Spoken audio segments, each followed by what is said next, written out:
Conhecereis a verdade e a verdade vos libertará. Nunca estive sozinho. Sempre senti a presença de Deus e a força do povo brasileiro. Orações de homens, mulheres, crianças, famílias inteiras que, diante da ameaça de seguirmos por um caminho que não é o que os brasileiros desejam e merecem, colocar o Brasil, nosso amado Brasil, acima de tudo. Faço de vocês minhas testemunhas de que esse governo será um defensor da Constituição, da democracia e da liberdade.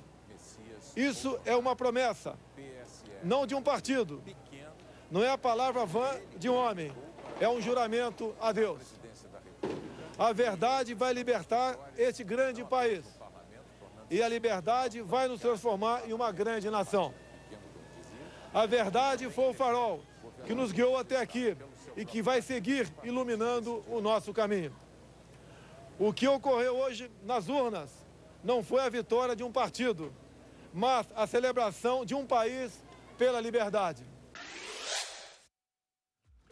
Bueno, ahí veían ustedes lo que era el discurso de Jair Bolsonaro tras saberse vencedor en las elecciones con el 55,1% de los votos en esta segunda vuelta.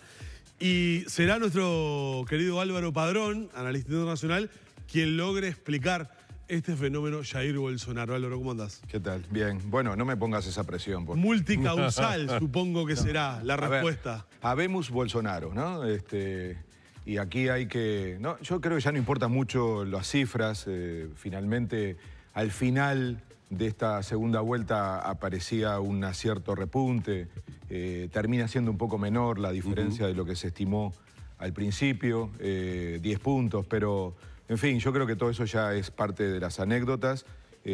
Hay que felicitar a Humberto, que como asesor de Bolsonaro invocó, porque... Sí, gracias a los médicos que me ayudaron y le dijeron que no fuera al debate. Exacto, pero es muy importante lo que pasó en ese sentido porque demuestra lo que yo quiero explicar ahora, que es raro con respecto a cualquier elección. Dos cosas en particular, para no seguir hablando de cifras y demás, ¿no? La primera es que no sabemos lo que piensa. Es decir, la ausencia de debate, la ausencia de una discusión sobre proyectos, sobre iniciativas de políticas públicas, nos deja una enorme incertidumbre. El que diga que sepa qué va a pasar en Brasil o está, digamos, con cierta... Bueno, sabemos que piensa que va a ser guiado por Dios, es lo que bueno, dijo. Pero exacto, hay como referencias tan ambiguas, tan genéricas, mucho discurso, mucho Twitter, mucha forma de comunicación que tiene poco que ver con la política que estamos acostumbrados, que en general es la política en cualquier parte del mundo, un debate de ideas, de proyectos de país, en fin, eso ha habido muy poco en Brasil, no lo hubo finalmente en la segunda vuelta y por eso te decía que acertaste. Parecía casi imposible, porque en aquel momento, recordemos porque de repente puede haber gente que no lo vio, cuando yo dije, irónicamente, si fuera jefe de campaña de Bolsonaro en este momento, cuando se da la sorpresa de los números que aparecen, una diferencia enorme frente a Haddad, yo le diría que no se presentara ningún debate. Y Álvaro allí me corrige y me dice, no, el debate en Brasil es como sagrado. Es decir, hay instancias de debate que son muy importantes. Y ahí le comenté, le digo, sí, pero me da la sensación que la brecha es tan importante que yo lo dejaré, si fuera su jefe de campaña, le digo, quietito acá, que con esta diferencia, y no debatimos. Y fue lo que finalmente terminó haciendo. Y todo el mundo sabía que podía debatir perfectamente. Lo que pasa que utilizó primero a los médicos y dijo, no debato. Y más allá entonces de esa técnica, que también se ha usado en muchos lados, ¿no? El que va siempre arriba elude un poco los debates, también ocurre en Uruguay. Pero yo creo que lo grave aquí es que nos deja un gran vacío de ideas. Entonces uno incluso observa ayer, ¿no?, que hubo dos especies de conferencia de él. Una más íntima, en ese lugar que eligió siempre, que es como una especie de living de su casa, y luego abajo en la puerta de su edificio. Todas cosas muy raras, ¿no? No fue a un lugar público, no tuvo una conexión con su partido. Es decir, son todos... No fue un comando de campaña como estamos acostumbrados a decir. Y observen, como hizo el otro candidato que quedó segundo. Claro, y observen entonces que nos encontramos con que él habla improvisadamente en la primera parte y luego lee. Entonces uno empieza a preguntarse, ¿quién está detrás de Bolsonaro? ¿Cuáles son sus entornos? ¿Quién le escribió ese papel que él leyó después? Más ordenado, con algunas ideas. Lo anterior había sido muy personal, muy típico de lo que él había hecho en las redes. La transmisión fue a través de las redes, aunque por supuesto también lo comunicaban los canales, pero... Es que fue un candidato de redes, sin lugar a dudas. Y esa es la novedad. Y con esa semiótica, ¿no? Sí. De una luz, o sea, de una casa no estaba preparado, un encuadre fijo como los videos caseros que circulan, y ahí sentadito con la cortina atrás y el florero, ¿no? De su casa. Ese fue el primer discurso. Exacto. Entonces, ahí tenemos una estrategia, ¿no? De comunicación, de forma de relacionarse con la gente, de crear la idea de que él es como la gente. Es una persona normal, en contra de la élite, tema que recorre el mundo, no solo Brasil. Esta idea de sacar a quienes están en el poder, no importa quién sea, ¿eh? En Estados Unidos no era la izquierda, era, digamos, el gobierno del Partido Demócrata, de Clinton. En Europa es también una causa común esto de que se vayan los que están. Entonces, él construyó ese discurso en términos de símbolos, pero no de contenidos. Hay mucha dificultad para saber con qué Brasil nos vamos a encontrar. Y yo sí agrego a esto lo segundo, que es, también como una sorpresa, ser tan duro con relación a los que piensan distinto que él. A ver, fue una elección en donde 45 millones de brasileras y brasileros, casi la mitad del país, 45% de los votos, votó otra cosa. Está difícil que un candidato que está en esa competencia y que finalmente gana diga que va a meter preso a su contrincante. Lo dijo, ¿no? Fue su última intervención en un acto público, también a través de los medios de comunicación, pero una movilización muy grande que hizo en la Avenida Paulista. Que use la palabra limpieza, después quiero volver a esto, ¿no? La limpieza del país.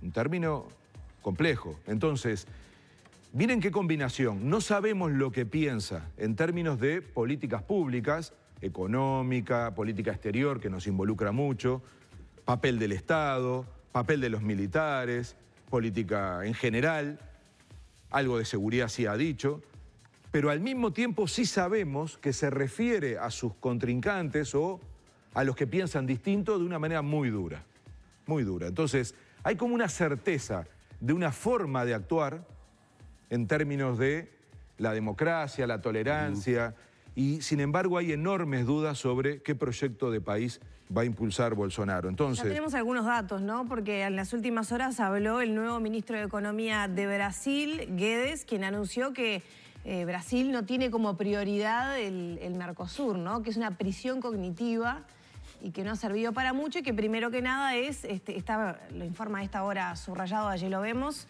es arreglar la casa, ¿no? Y hacer lo que se necesite para eso. Y después mirar hacia afuera, no hacia la región. Claro, entonces, a ver, yo voy a nombrar 3 personas que uno supone van a influir, ¿no? Porque, insisto, como se conoce muy poco el entorno, Hamilton Mourado, hay que nombrarlo porque es el nuevo vicepresidente. Es decir, militar, de mucho más alto rango que Bolsonaro. Lo decíamos con Danilo la otra vez, ¿no? Un personaje que le doblaba la apuesta a Bolsonaro, ¿no? Mucho más duro en el discurso mucho más duro. que el propio Bolsonaro. Lo tuvo que rectificar más de una vez Bolsonaro, pero este hombre es el representante de una cuestión que sí aparece como más fuerte, que es la reforma de la seguridad social, que Temer no logró hacer. De todas las reformas que se planteó Temer, que fueron muchas, miren que la herencia para Bolsonaro ya viene con bastante terreno recorrido, pero la de la seguridad social no había pasado. Y Mourado se plantea que sea una reforma central, él la reivindica, aunque Bolsonaro en la campaña dijo que bueno, que él le iba a pensar. Después, lo que tú decías, ¿no? Paulo Guedes, un hombre, le dicen el Chicago Boy brasilero, un hombre muy duro. También Bolsonaro sistemáticamente lo rectificaba, porque decía, bueno, no, yo no voy a quitar el aguinaldo, en fin. Pero él sí es el que ahora está hablando mucho. Hay que ver, ¿no? Porque él todavía no nombró gabinete, ¿no? No, Astori sentado en esa misma silla donde estás vos, la semana pasada dijo que era una incógnita lo que haría de Guedes. No. Porque además las ecuaciones en Brasil no son tan simples, ¿eh? Miren que aquí hay gente de mucho poder económico que va a enfrentar este tipo de políticas. Sobre todo sectores empresariales muy acostumbrados al apoyo y al subsidio del Estado. En Brasil esto es muy común. Entonces, implementar una estrategia de este tipo, de absoluto corte liberal, de apertura de Brasil, es como desandar la historia de Brasil. Es desandar la historia de los militares brasileros. Entonces, otra incógnita, ¿cuál va a ser la capacidad de Bolsonaro y su equipo de alinear a un sector militar que históricamente tuvo una visión nacionalista, desarrollista, proteccionista?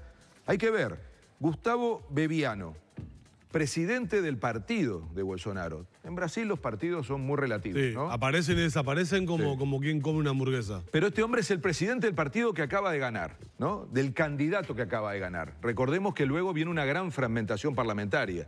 Y, por ejemplo, este partido es el segundo, el primero es el PT. Sobre todo para quienes dicen que el PT fue el gran derrotado. Cuidado con esto, ¿eh? La derrota pasó por otro lado en términos de correlación de fuerzas en el Parlamento. El PT va a ser el partido más grande en el Parlamento, por supuesto muy golpeado en todos los planos, pero sigue siendo el partido más grande en el Parlamento, y el segundo es el partido bolsonaro. Tiene un presidente este partido que acaba de decir, sobre todo pensando en el mensaje que Almagro dio en la noche de ayer, ¿no? Que la OEA tiene cero credibilidad y que junto con la ONU, miren qué mezcla que hace, ¿no? Tiene un perfil globalista y izquierdista. Y lo dijo porque había, no sé si ustedes observaron, digamos, una de las observadoras internacionales más importantes era Chinchilla, expresidenta de Costa Rica, que empezó a plantear recibir las denuncias con respecto a lo que había sido todo el proceso de denuncias sobre las noticias falsas, sobre la intervención de WhatsApp. Es decir, todo eso produjo un efecto, que incluso hubo una denuncia en el Tribunal Superior Electoral, y eso llevó a que el presidente del partido de Bolsonaro dijera: no existe la OEA, no importa, tiene cero credibilidad. Entonces, ¿cuáles de estos tres personajes van a pesar más? ¿Cómo va a ser la ecuación de las influencias de este gobierno? Es una gigantesca incógnita. Por lo cual nadie puede saber, todo eso va a empezar a ocurrir ahora. ¿De qué manera se va a empezar a configurar un proyecto de gobierno, un conjunto de influencias?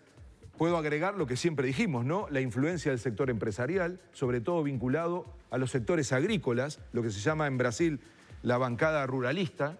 Por supuesto, quienes sí está bastante claro que van a tener mucho peso es lo que se llama la bancada de la bala, es decir, esa versión vinculada a la seguridad, a la liberalización del mercado, de la venta de armas a los particulares.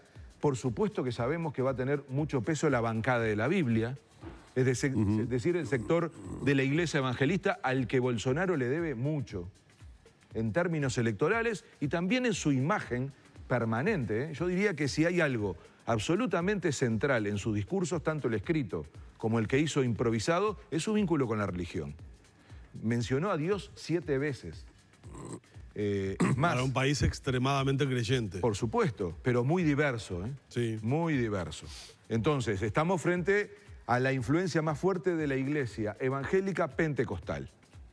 Una parte de esa iglesia evangélica que tuvo muchísima influencia en la primera vuelta y en la segunda vuelta, sobre todo con este mecanismo de las redes y demás. Entonces, una enorme incógnita, hay que decirlo, es una enorme incógnita, salvo el factor de ser bastante intolerante con la diversidad, con quienes piensan distinto, con la diversidad en el sentido amplio de la sociedad, ya no solo política, sino social, y eso nos cansamos de escuchar referencias a su falta de respeto hacia la diversidad. Pero ahora la más grave, la más preocupante en términos democráticos, es hablar de una manera tan dura en relación a sus oponentes políticos. Entonces, ¿cuánto de esto lo va a hacer? Hay que verlo, ¿no? Estamos empezando a acostumbrarnos a cosas así. Yo diría que una cosa que hay que dejar de hacer es de sorprenderse. Porque esto no es solo Brasil. Esto no es solo Brasil. Esto fue el Brexit y nos sorprendimos. Esto fue Trump y nos sorprendimos. Esto fue Colombia, el plebiscito por la paz, y nos sorprendimos. Y ahora Brasil.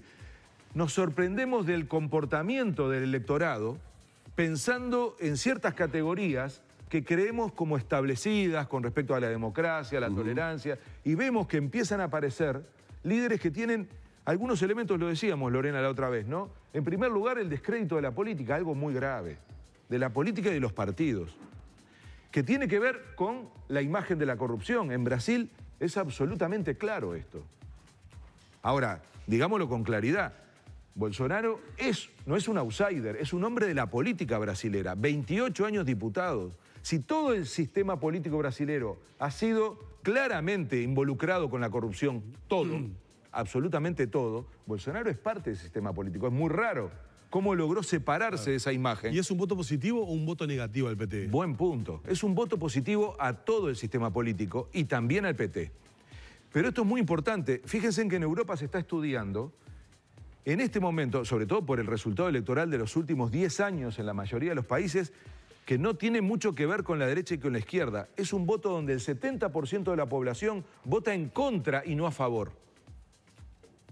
Vota en contra. O sea, no piensa tanto en qué quiere, sino en qué no quiere. Por eso empieza a ser menos importante la cuestión de las ideas. Se construyen ciertas imágenes. En Europa claramente es el voto contra los migrantes. Es el voto al miedo de perder. Perder empleo, perder calidad de vida, perder seguridad. Entonces son categorías muy fuertes que organizan más lo que uno no quiere que lo que uno quiere. Y eso en Europa está resultando la transformación básicamente de quienes gobiernan. Se vota en contra de quienes gobiernan, en quienes no han logrado resolver esos problemas. Y entonces aparecen figuras por fuera de la política. En Europa es más claro. Yo insisto, Bolsonaro no es un outsider. Lo fue Trump, lo es la mayoría de los candidatos en Europa. No se lleva más de 2 décadas en el Parlamento. Exacto. Y es imposible que, a pesar de que él pasó por casi 10 partidos, ninguno de esos partidos, mejor dicho, todos esos partidos están vinculados al mismo sistema político que se termina cayendo en Brasil, porque está absolutamente asociado al poder económico, a la relación con las empresas. También el PT. Y esto es una factura absolutamente clave al PT. Pero que, cuidado, el PT no termina mal desde el punto de vista electoral. Porque termina con el 45% de los votos, termina con la bancada muy grande. Claro. En mi opinión, con un golpe tremendo. Y que lograba, el único que lograba trascender eso era Lula. Sí. Era la figura de Lula. Por lo menos las encuestas lo mostraron así, ¿no? Sí, sí. Ahora, yo no quiero terminar sin hacer alguna referencia a Uruguay, ¿verdad? Claro. Y a la Bueno, región. quedan pocos minutos, pero justamente eso queríamos El cable a tierra. preguntarte. En primer lugar, a ver, va a haber repercusiones en materia económica. Pero hay que preguntarse, por estas declaraciones que está planteando ya Guedes, ¿no? Pero hay que preguntarse qué estrategia económica va a tener Brasil, por dos lados. La primera hacia adentro del país. La política económica brasilera va a influir en nosotros, porque dependiendo de hacia dónde va la economía brasilera va a haber repercusiones en Uruguay. Si Brasil se consolida como un gran exportador agrícola y empieza a desplazar su estrategia industrial, vamos a tener problemas. En primer lugar, porque compite con Uruguay en ese sector. Y si se transforma en un competidor más potente, puede desplazar a Uruguay de ciertos mercados en materia de producción agrícola. Pero luego, porque gran parte de la industria brasilera es consumidora de la industria uruguaya. Hay un nivel de complementación. Lo que produce la industria uruguaya con valor agregado depende mucho de la región. Entonces, un Brasil que desande el camino de desarrollo industrial nos puede traer problemas. Le va a traer mucho problema a Argentina, ¿eh? Y observen los diarios argentinos, todos muy preocupados con hacia dónde va la economía brasilera. Guedes no solo dijo que le importa poco el Mercosur, dijo que le importa poco a Argentina. No va a ser una prioridad Argentina y no va a ser una prioridad el Mercosur, dijo. Y esto lo dice porque Argentina sí es importante para Brasil y Brasil es muy importante para Argentina. Entonces, dependiendo de la orientación de la política económica, va a haber repercusiones en la región. Va a haber repercusiones políticas. Porque, por ejemplo, que diga eso sobre la OEA o sobre los organismos internacionales también nos influye en nuestra política. Según cómo actúe con Venezuela, va a tensionar más a la región. Pero además él hizo una cosa muy clara. Dijo, empezó a hacer llamadas por teléfono. Yo me pregunto, ¿no? Los que criticaban cierta alineación ideológica, esta idea de que se construyó una región a partir de afinidades ideológicas, que yo siempre sentí muy relativo, porque no sé dónde están las afinidades ideológicas con el peronismo en relación, por ejemplo, al Frente Amplio, que nunca tuvo afinidad. Hubo afinidades, divisiones, por supuesto, eso es natural. Ahora, estas llamadas de Bolsonaro a Paraguay, a Chile, a Argentina, diciendo que pretende crear un frente liberal, es una lógica de afinidad. no me asustan esas cosas, porque en política hay que discutir estas cuestiones. Ahora, claro, ¿qué va a significar para Uruguay? ¿Qué va a significar para Uruguay en términos de su política exterior? Y yo creo que hay que tomarlo con calma. Yo creo que sería muy importante que el sistema político uruguayo, y ojalá en diálogo con empresarios, con organizaciones sociales, sindicales, piensen un poco lo que está pasando en la región, intenten algunas líneas de política de Estado, de política común.